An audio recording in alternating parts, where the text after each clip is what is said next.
民主黨到今日為止，佢都冇一個正式嘅論述話俾我哋聽點解你要咁樣做，係嘛？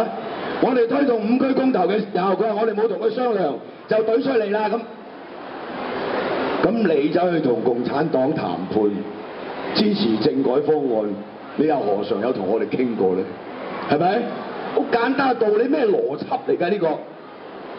我哋琴日會員大會社民連通過一個決議，我哋要求民主黨同埋民協下一次唔好再搞呢啲密室談判，唔好同呢個中央政府同埋特區政府進行呢個秘密談判。你要談判之前話聲俾我哋聽，咁你就先叫民主派。如果唔係，唔該你退出民主派。結果張文光話我哋係教主，你話是啊咁？喂，我要求咗大佬。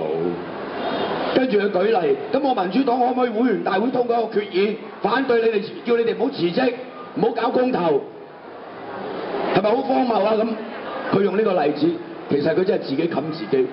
佢就喺會員大會裏邊否決咗5區公投啊嘛，佢就喺會員大會裏邊杯葛5區公投通過，然後換取共產黨嘅信任，然後去談判啊嘛。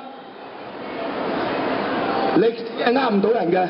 所以毓民幾辛苦都好，喺5月16號只有短好短嘅時間，1個月都唔夠，我出呢一本書，我自己寫咗一篇1萬字嘅代序喺前邊，另外入邊有好多篇我喺立法會嘅發言記錄，有關呢個政改同埋5區公投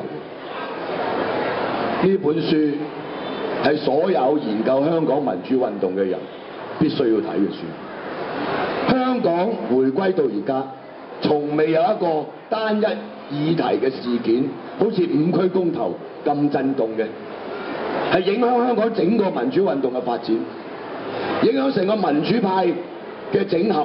民主派5區公投之後，同埋政改方案通過之後就正式分裂。呢個係任何人都唔可以否認嘅事實。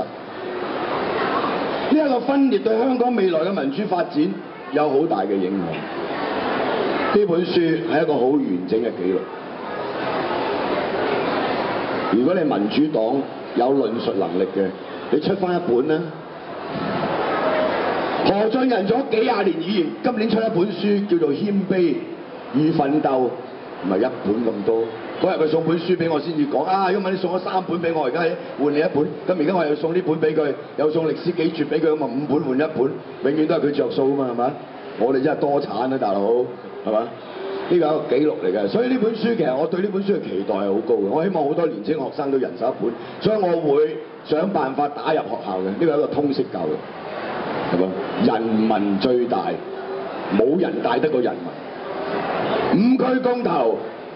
呢個公民投票係香港有史以來第一次，你理佢真好假好，佢就由人民用選票去決定呢個政制嘅發展，係從未試過。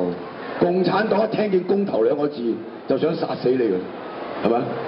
香港歷史上未試過。我台灣有啲政界朋友打電話俾我，佢話你們真的了不起，在共產黨的眼皮底下，你都可以搞一公投。當然，我哋又俾人揼到啲屎餅咁啦，而家係咪？成個主流媒體都係邊緣化、妖魔化呢個社民連。但係大家憑理性良心去睇事實，社民連係香港民主派政黨裏邊最有論述能力嘅。我今年咧淨係一個社民連出6本書啊，哥，5區公投16，毓民歷史幾絕都有，維園阿哥係咁議啊，都有本維園阿哥爆證，都唔知幾好賣。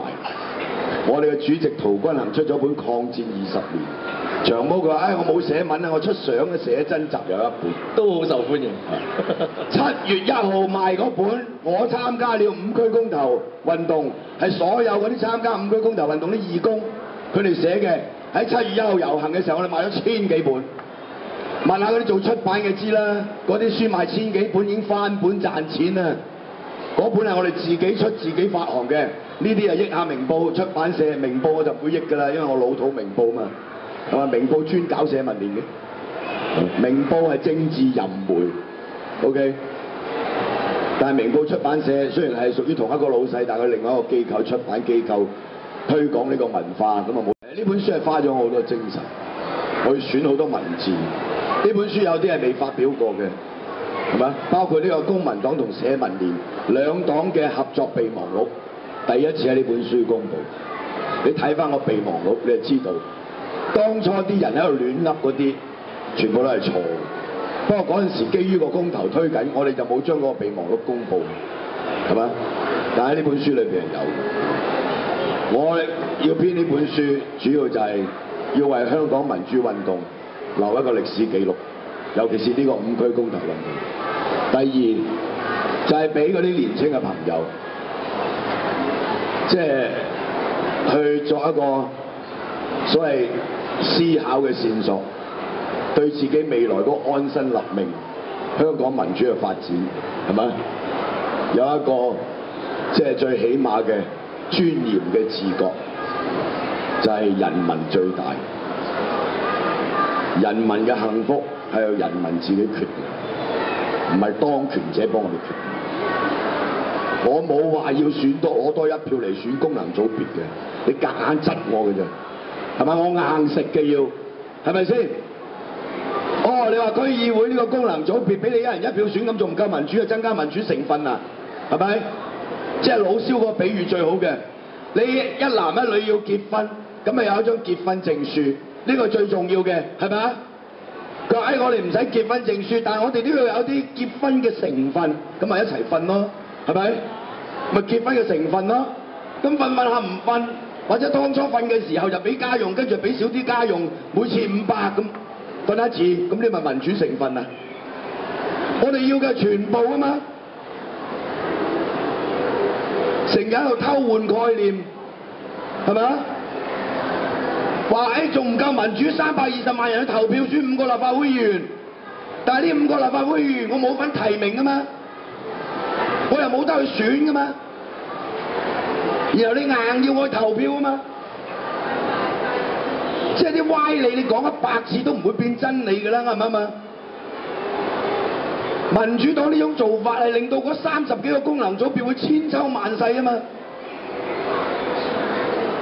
我哋喺休會前嘅最後一次立法會嘅大會，最低工資立法2讀3讀喺立法會，就嗰個草案嘅條文逐條審議，民主派代表工人階級嘅公民同埋社民連所有呢啲咁嘅人提咗20幾條動議，全部20幾個修訂案全部被否決。呢啲修訂案包括究竟最低工資嘅水平係2年一檢定1年一檢？我哋係要求1年一檢，政府嘅原來嘅法提2年一檢，佢哋提個修訂案，咩道理要2年一檢？你話俾我聽。你香港政府檢討薪酬係1年一次定2年一次？你話俾我聽，係咪？呢一個做法就係令到嗰個最低工資嗰個水平嘅檢討咧，即係話要掌握喺政府嘅手裏。我哋要求1年一檢，1年一檢嘅呢個修訂案由李卓人同埋黃國興提出，結果我哋投票嘅時候係33票贊成，15票反對，結果呢一個修訂案係被否決，因為分組投票。所以我發言嘅時候，表決之後，我同阿曾鈺成，即係我哋有15分鐘講嘢嘅，我話呢一個議會何其不堪！曾主席，你過2日就要去約旦以色列嘅國會訪問，我拜託你同嗰邊啲國會議員講，喺我哋立法會投票唔係少數服從多數，係多數去屈從少數。因為我哋有分組投票，你問下佢以色列、約旦嘅國會有冇分組投票？冇民意基礎嘅人可以喺立法會裏邊否決你有民意基礎嘅人嘅嗰個動議，係咪好荒謬啊？佢一夠15個，過半數唔使15個，有啲棄權就搞掂你㗎啦。